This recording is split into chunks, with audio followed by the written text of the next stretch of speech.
अळमो अरिहंताळं नमो सिद्धाळं अळमो वायरियाळं नमो वज्रायाळं अळमो लोये सवा साहुणम। महावीर भगवान की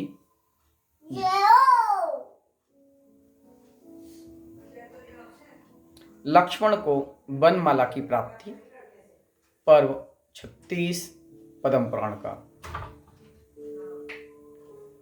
एक समय पश्चात वर्षा ऋतु पूर्ण होती है। वर्षा ऋतु के पश्चात शरद ऋतु आती है। दसों दिशाएं उज्जवल होती हैं। यक्षों का अधिपति श्री राम से कहने लगा, श्री राम कौन है? चलने का मन है उनका। तब यक्ष कहता है, हे देव, हमारी सेवा में कोई चूक हुई हो तो आप क्षमा करें। आप समान महापुरुषों की सेवा करने में कौन समर्थ है? तब राम ने कहा, हे यक्षाधिपते, हे यक्षाधिपते, आप सब बातों के योग्य हैं और आपने पराधीन होकर हमारी सेवा की, सो क्षमा करना। तब इनके उत्तम भाव देखकर अति हर्षित हुआ, नमस्कार किया, स्वयं प्रभ नाम का हार श्री राम को भेंट किया और महा अद्भुत मणियों के कुंडल चांद सूर्य समान लक्ष्मण को भेंट किए एवं सीता को कल्याण नामा चूड़ामणि महाद्याप्तिमान दिया तथा महामनोहर मनवांछित मधुर ध्वनि करने वाली देवों पुनीत वीणा जो अपनी इच्छा से ऐसे चले और यक्षराज ने उस नगरी को समेट लिया। राम लक्ष्मण और सीता के जाने से उसको यक्ष को बड़ा शोक हुआ। श्री रामचंद्र जी यक्ष की सेवा से बड़ी खुश हुए, बड़े प्रसन्न हुए और आगे बढ़ गए, आगे की ओर प्रस्थान कर गए। देवों समान क्रीड़ा करते हुए अनेक कथाओं में आसक्त, अनेक प्रकार के रसों के भोक्ता, पृथ्वी पर अपनी इच्छा से चलते हुए शेरों से, मृगों से, हाथियों से भरे हुए वन को पार कर कर विजयनगर पहुंच जाते हैं। जैसे ही विजयनगर पहुंचते हैं, सूर्य का अस्त होता है, अंधकार फैलता है, आकाश में तारे दीप्तिमान करते हैं, नक्षत्र के समूह प्रकट होते हैं। तब वे नगर की उत्तर दिशा में और ना ही ज़्यादा दूर नहीं ज़्यादा पास ऐसे भयानक जंगल में, भयानक उद्यान में रहते हैं।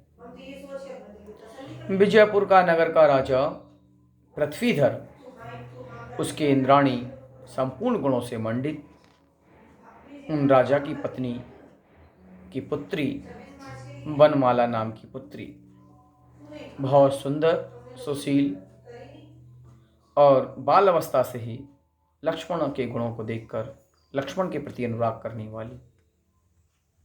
पुनः सुना कि दशरथ ने दीक्षा ली और कैकेयी के वचन से भरत को राज्य दिया गया।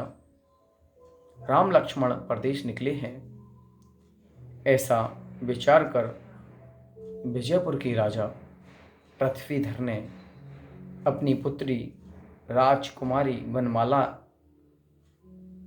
को इंद्रनगर के राजा उनका पुत्र बलमित्र को देने की सोची थी। लेकिन जैसे ही उन्होंने सारी वृतांत सुना तो उसने लक्ष्मण के प्रति जो अनुराग था, उसने सोचा अगर लक्ष्मण से शादी होती है तो ठीक है, नहीं तो मैं अपनी जान न्यौछावर कर दूंगी, अपनी आत्महत्या कर लूंगी। क्योंकि उसको लक्ष्मण पसंद था, उसके मन में लक्ष्मण के प्रति आसक्ति थी। वह सोचती थी कि लक्ष्मण को छोड़कर अन्य पुरुष का संबंध शुभ नहीं। यह विचार कर सूर्य से कहा, तुम अस्त हो जाओ, शीघ्र ही रात्रि करो, अब दिन का एक क्षण भी मुझे वर्ष समान लग रहा है। सूर्य अस्त होता है, राजपुत्री का उपवास है। संध्या के समय माता पिता की आज्ञा लेकर श्रेष्ठ रथ पर चढ़ वन यात्रा का बहाना कर रात्रि में वहां आई, जहां पर राम लक्ष्मण रुके हुए थे। वनमाला ने उस वन में जागरण किया। सभी लोग सो गए। तब वनमाला धीरे धीरे धीरे अपने कदम को बढ़ाते हुए वन में हिरण के समान अपने धीरा स्थान से निकलकर वन में चल देती है। ऐसी महाशक्ति पद्मिनी, उसके शरीर की सुगंधता से पूरा वन सुगंधित हो जाता है। तब लक्ष्मण विचारते हैं, कहते हैं, यह राजकुमारी महाश्रेष्ठ है, मानो कि ज्योति की मूर्ति है, लेकिन वह वनमाला सुख के कारण मन में अति व्याकुल हो अपघात कर मरना चाहती है। पर मैं इसकी चेष्टा को छिप कर देखता हूं। ऐसा सोचकर लक्ष्मण एक बड़ के वृक्ष के नीचे छिपकर उसको देखने लगे, मानो कोई देव कौतुकवश उस वृक्ष के नीचे बैठा हो। जैसे ही उस बड़ वृक्ष के नीचे वनमाला आती है और अपना एक फांसी का फंदा बनाती है और मनोहर ध्वनि से कहती है, हे वृक्ष के देवता, मेरी बात सुने। अगर वन में विहार करते हुए लक्ष्मण आए तो आप उनसे कहना, हे लक्ष्मण, आपके वियोग से महादुखित वनमाला आपके गुणों में मन लगाकर बड़ के वृक्ष पर वस्त्र की फांसी से मरण को प्राप्त करना चाहती है। हमने यह देखा और आपके संदेश कहा। मुझे पता है कि इस भव में आपका संयोग नहीं मिला तो कोई बात नहीं, लेकिन आने वाले भव में आप मेरे ही पति हो। यह वचन कहकर वृक्ष की शाखा से फांसी लगाकर स्वयं वनमाला राजपुत्री फांसी लेने लगी। उसी समय लक्ष्मण ने कहा, हे मुग्धे, हे वनमालिनी, हे राजकुमारी, मेरी भुजाओं में आलिंगन करें। आपका कंठ उसमें फांसी क्यों डालती हो? हे सुंदरी, परम गुणवान मैं लक्ष्मण हूं। जैसा आपके सुनने में आया वैसा देख, और कोई शंका हो तो निश्चय कर लें। ऐसा कहकर उसने हाथों में फांसी ले ली और लज्जा सहित प्रेम पूर्वक लक्ष्मण को देख मोहित हो गई। कैसे हैं लक्ष्मण? पूरे जगत को नेत्रों से हरने वाले हैं, परम सुंदर हैं। और जैसे ही उसने लक्ष्मण को देखा, आश्चर्य को प्राप्त हुई और मन में सोचा, किसी देव ने मेरे ऊपर उपकार किया, मेरी अवस्था को देख दया को प्राप्त हुआ। जैसे मैंने सुना था वैसे ही भाग से मुझे पति प्राप्त हुए, उन्होंने मेरे प्राण बचाई। ऐसा चिंतन करती हुई वनमाला लक्ष्मण के मिलन से अत्यंत अनुराग को प्राप्त हुई। महासुगंध कोमल के पत्तों पर बिस्तरों पर श्री रामचंद्र जी सोए हुए थे। उन्होंने जैसे ही आंख खोली और देखते हैं अपने भाई वहां पर नहीं है, तो अपनी पत्नी से पूछते हैं, हे देवी, यहां लक्ष्मण तो नहीं दिखा। रात्रि के समय मेरे सोने के लिए पुष्प पल्लवों को बिछाकर आप यहीं बैठा था, सो अब कहाँ है? तब जानकी ने कहा, हे राम, हे नाथ, आप थोड़ा तेज आवाज में उनके बुलाइए। तब रामचंद्र जी अपने भाई को आवाज देते हैं, हे भाई, हे लक्ष्मण, हे बालक, कहाँ हो आप? तुरंत ही आओ। तब लक्ष्मण बोले, हे भ्राता, मैं आता हूं। लक्ष्मण वनमाला के साथ अपने बड़े भाई के पास और अपनी भाभी के पास आ जाते हैं। रात्रि के समय बीत रहा है और अर्धरात्रि का समय हो चुका है। चंद्रमा अपनी कलाओं से पूरी पृथ्वी को अपनी चंद्रकला की कांति से सुशोभायमान कर रहा है। मंद मंद हवाएं चल रही हैं, सुगंधित। उस समय बनमाला अपने दोनों हाथों को जोड़ती है और अपने जेठ और जेठानी अर्थात रामचंद्र जी और उनकी पत्नी सीता के सामने चरणों से नमस्कार करती है और लक्ष्मण से कहती है कि नमस्कार करती है और बैठ जाती है। जैसे यह दृश्य सीता देखती है और दृश्य देखकर सीता लक्ष्मण से कहती है, हे राजकुमार, आपने चंद्रमा की तुलना की। पर लक्ष्मण लज्जा से सिर नीचे झुका लेते हैं। श्री राम जानकी से कहने लगे, तुमने यह कैसे जाना? तब प्रिया ने कहा, हे स्वामिन, जिस समय चंद्रकला सहित चंद्रमा का उद्योत हुआ उसी समय कन्या श्री लक्ष्मण आए। सीता के यह वचन सुन श्री राम प्रसन्न हुए।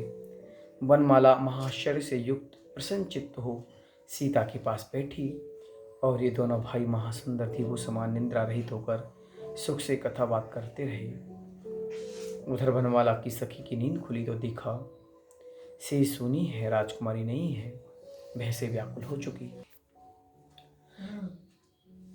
सीता के वचन सुन राम अति प्रसन्न होते हैं। वनमाला महाश्चर्य से युक्त प्रसन्नचित सीता के पास बैठ गई। दोनों भाई महासुंदर देवों समान निंद्रा रहित होकर सुख से कथा बात करने लगे। उधर वनमाला की सखी की नींद खुली तो देखा से सुनी है, राजकुमारी नहीं है। तब वह भय से व्याकुल होकर रोने लगे।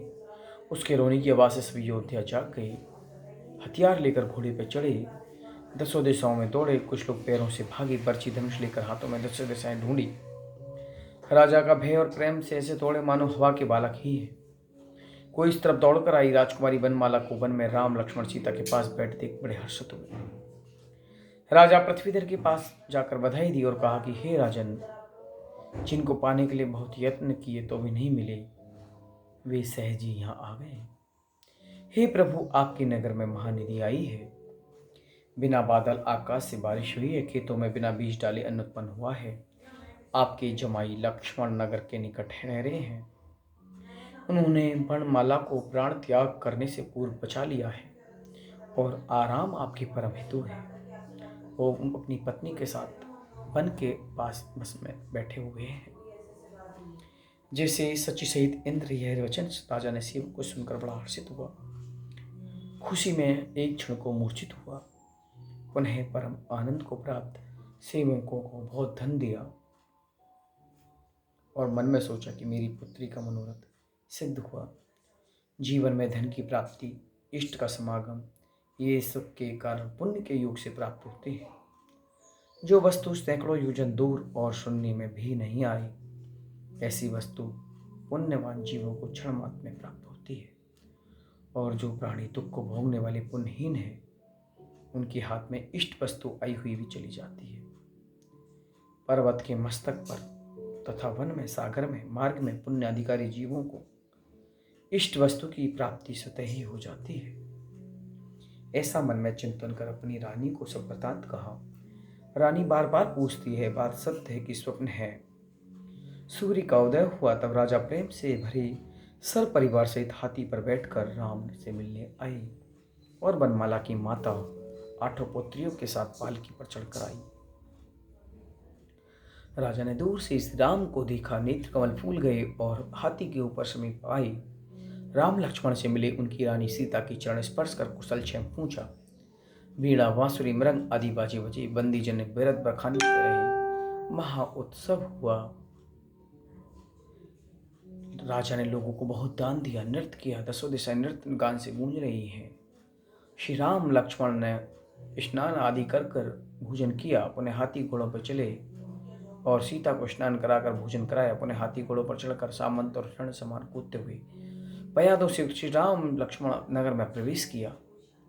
पूरे नगर को सजाया गया, मंगल शब्द हुए। राम लक्ष्मण सीता ने अमूल्य वस्त्राभूषण पहने। दोनों भाई चांद सूर्य समान, उनका वर्णन नहीं किया जा सकता। सौधर्म ईशान समान जान किसी लोगों को आश्चर्य कराते हुए राजमंदिर में पधारे। श्रेष्ठ सुगंधित मालाओं की सुगंध से युक्त महाविनयवान चंदन बदन, इनको देख लोग मोहित होते हैं। कुबेर समान वे सुंदर नगर अपनी इच्छा से परम भोग भोगते हैं। इस प्रकार सुक्रियाओं में मन है उनका महागहन वन को प्राप्त हुए। भोगों का अभिलाष करते हुए, धर्म का अनुभव करते हुए सूर्य समान ज्योति है। वे पाप रूप अंधकार को नाश करते हुए निज पदार्थ के लाभ से आनंद रूप हैं। पुण्य के उदय से वन में भी सुख शांति है। इस प्रकार हमने पद्म पुराण के पर्व 36 में राजा पृथ्वी और उनकी पत्नी की पुत्री वनमाला, जो कि लक्ष्मण के प्रति अनुराग थी और अपने आप को मरण करना चाहती थी अगर लक्ष्मण उन्हें प्राप्त नहीं होते हैं, लेकिन संयोग ऐसा बनता है कि लक्ष्मण उसी वन में मिलते हैं और वहाँ जहाँ पर वो वन पर पहुँचती है, दोनों आपस में मिल जाते हैं और वो अपनी इच्छा को पूर्ण कर अपने प्राणों को प्राण का जो त्याग कर रही थी वो उसके प्राणों बच जाते हैं। राम लक्ष्मण के नगर में पहुंचते हैं, वहाँ पर मंगल ध्वनि होती है। इस प्रकार हमने 36वां पर्व पूर्ण किया। जहाँ वाणी के ज्ञान से सूझी लोक आलोक, सो वाणी मस्तक नमो सदा दे तो हूँ लोग। हे जिन वाणी भारती तो जपू दिन रहे, ज्योति रोशन ना गई सो पापी सोचे।